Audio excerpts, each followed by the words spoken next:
Good morning, good afternoon, good evening. Hello, creepy friends. Welcome to Slams and Bobs. It's Monday morning. I watched Thunderbirds last night. It was on record from Saturday. As I've said a million times before, it's not always possible for me to record these the day that they happen, literally minutes after they happen. Sometimes I can, not always. Couldn't this week. As I've said, please be aware there's a chance that this episode here, the 28th, we may not do that one at all. But we'll find out. We may not. We don't know yet. So the episode this week was called Breakdown, and it was a Virgil solo mission, and we'll get to talking about the good side of that in a bit. So firstly, we just do a little, no pun intended, episode breakdown, recap, synopsis, you know, that thing. Scene opens on a guy climbing up this ice tunnel, repeating the word breakdown over and over again. Eventually he reaches a mast and sends out an emergency distress signal, which John picks up and still can't stop saying the word breakdown before he passes out in the snow when it's freezing in the middle of the night. After the 5, 4, 3, 2, 1, let's go intro. I know, I'm sorry, that sucked, didn't it? We quickly find out that it's Virgil's birthday and everyone is doing a terrible job of pretending like it's not and pretending like they're not having a surprise party for him. So when John calls in and gives Virgil a mission, it's all systems go, Thunderbirds are go, let's go with the cliche. They start preparing and planning and getting the presents out. There's a big huge chocolate cake that thankfully Grandma Tracy did not make. Virgil quickly finds the guy who made the distress call, gets him back in Thunderbird 2 and warms him up quickly. But after John does some kind of funky scan on the snow from outer space, it turns out that there's 2 more people 2,000 miles under the ice. Oh hell. This makes Virgil prep a pod, and he takes a pod, thing, grappler, climbing, cool device down the ice cavern 2,000 miles under, where he finds a drill and 2 people trapped inside who think he's a repairman. And the guy, there's a guy and a girl. The guy, they're both rude, but the guy is so anal and so up himself, and we initially don't like him, but we will. They demand that Virgil fix their craft rather than take them up and rescue them, but just as the thing is ready, seismic activity causes ice and snow to fall all over this drill. Consequently, they now have to escape before the whole thing implodes and they all die. Another day in work, isn't it? The male professor, doctor, person demands that the female's taken up first. So, of course, we all know he's so determined to finish this research. He's so set on doing it. Why we don't know yet. That we know he's going walkies. We just know. It's plainly obvious. So when he drops her off and she meets her other friend and he goes back down, of course he's not there. He's gone walkies. So of course Virgil goes after him. He takes a certain amount of gear off his pod, which was pretty cool. It made him look like semi-Terminator-ish. And when he finds him, it turns out that it's actually quite a sad little thing. His daughter has a disease, and there is a certain bacterium hidden down here that can find a cure for her disease. Johnny's saying to Virgil, you know, you got to get out of here. You've really got to get out of here before this thing collapses. Virgil knows he's got to stay and see this through. He's got to find this cure because a life's at stake. And this is where we start liking this doctor. We don't think he's so mean and rude and anal anymore. We kind of like him. He's not so arseholic. With more ice quakes going over them, they thankfully find it quite quickly. Just as there's more seismic activity, it's all imploding. So of course they have to leg it back before they die, and they just get in the pod and just boom themselves out of the ice cavern and back in Thunderbird 2 before they all die beneath the ice cavern, which then just goes poof into itself. So throughout the episode, you flip back to base where they're awaiting Virgil to come back, and John's saying he's going to be later. So eventually they eat all his birthday cake, they leave all his presents, and by the time he goes home, there's no cake, there's no food, all his presents are there, and he's on his own. Wow.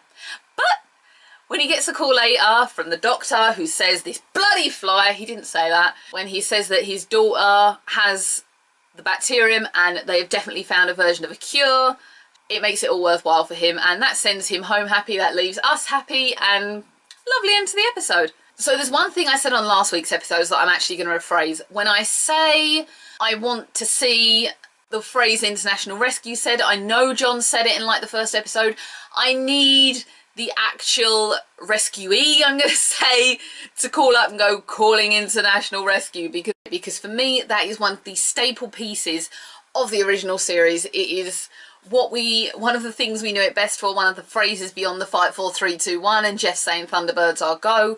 It's one of the things we remember most. Although I think we did get it slightly. I think the thing with it is that because back then they were using radios, and we don't use radios so much now because, you know, we have things like this and iPads, you know, and iPods and digital cameras. So it's all different forms. I mean, all right, you can use a camera sort of as a communication device because this is Wi-Fi enabled. There's all these different forms of communication that there just weren't before. So I suppose radios aren't used, but it would be nice if the rescuees called up and said, calling international rescue, because John picks them up from anywhere on anything. And I like the fact that they've incorporated that kind of idea into the New Age Thunderbirds. We're going to say it! Bloody onesie! Ah! Oh my gosh, again, it's Virgil's birthday and she's in that onesie. It's annoying. Please guys, next series, if you could do anything for me and anything for my lovely friends here at Slams and Bobs, put her in something else! I'm just saying. It's coincidental that Virgil's birthday is August the 15th. Obviously it's November. And yet when I went back on my calendar, August the 15th was actually a Saturday. So I think that they thought they were going to run right through and that was going to be shown on August the 15th. And of course it wasn't. Even though as well, John actually says that the 15th is a Sunday. John, you're wrong, love, but you're like 50 years ahead of us in this series. I liked kind of the innocence of Virgil in this, even though he's an adult and he's in like his mid-20s, probably like myself. Oh God, I'm old. He still gets excited about his birthday. I found that quite cute. I'm sorry. The one thing I noticed about this, and I probably mentioned this before, and I don't think I have. I noticed here that in the original, every single episode of the original Thunderbirds always had Scott taking off in Thunderbird 1. Virgil does this solo with no Scott. And I liked seeing that. It was suddenly a realisation that Scott was on all the missions back then, but here we're sort of seeing he's not needed for everything. And I think, although I say a lot that I do prefer it when they're as a group in this series, I like seeing that every mission, each brother can do it solo without Scott being present, because Scott was so present in the original. I also like the fact that Virgil's equipment was not completely clean and pristine. It was dirty, it had some marks on it, and I thought, good, it shows you used it. I can't stand it when all these crafts come in and they're like, ding, with clean. Gerry Anderson never had that in the original. Thunderbird 2, I always noticed, looked used and slightly worn, not overly worn, but it looked like it had use, and I always respected that. Silly thing to pick up on, but you know me. There's a lot more emotion in the characters. I like that Virgil was getting agitated and really aggravated and a little bit peed off by the doctors and the fact their reluctance and their resistance to leave the cavern. We didn't see so much kind of angst in the original puppets. I think they've put, I've said this before, they've put a lot more emotion in it. It just showed here, and it's a point I had to go back and say again. You'll be there and back before lunch, John said. We all know that's a death code. We knew he was going to be late. Calling international breakdown. No, it doesn't work. There's always just that little bit of sarcasm for us, isn't there? Things that the kids would just go whoop over, because kids, I've done childcare, I've studied childcare, I did it in college, and it was 2 pointless years of my life.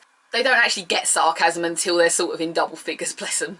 I am biased to say that I really enjoyed this episode. There were a couple of realisations I had on this episode with the idea of them all doing it solo without aided assistance from another present brother at the danger site that kind of made me look at it a different way. And I'm slightly maybe biased because I really enjoy Virgil as a character in this series.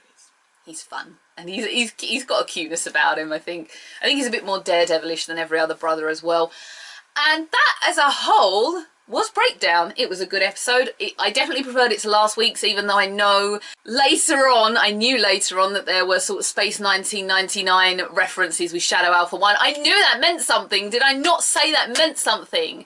And I'm sorry, there are some Gerry Anderson projects I have not seen.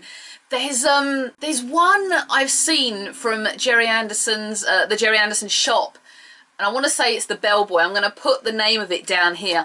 That thing looks creepy as hell. Have you seen it? It's like faces like, it's scary. I love Gerry Anderson, I love the puppets, but that thing is creepy as hell. There is, oh my god, some of you may have seen this, I put this on Twitter. There is a Thunderbirds Monopoly game. I want it. I really want it. It looks freaking incredible. Oh my gosh. I was just a little mark for it. I just saw it and I was like, oh. Instead of Chance and Community Chest, there is FAB and Yes for Lady. Oh my goodness. And every player is sort of like a Thunderbirds Craft or Fab 1. Oh my god. And there is a vintage Thunderbirds Retro Collector's Edition white t-shirt out. I think it retails about 20 quid. It's in men's and women's sizes. I'm going to do my best, money allowing, to get my hands on one of those. I'm kind of hoping the Gerry Anderson store takes part in Black Friday next week. If they do, it's mine and I'll wear it on the next video I'm in. I just need Thunderbirds Monopoly in my life.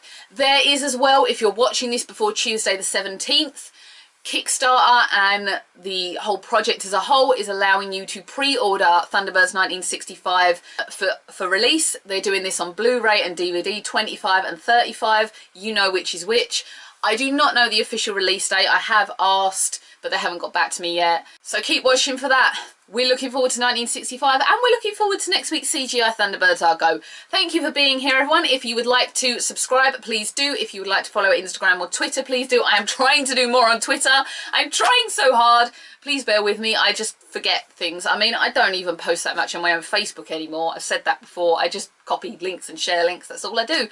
And I will see everybody again for more randomness. It is indeed Survivor Series this week and they have announced hardly any matches. I'll see everyone again. Bye.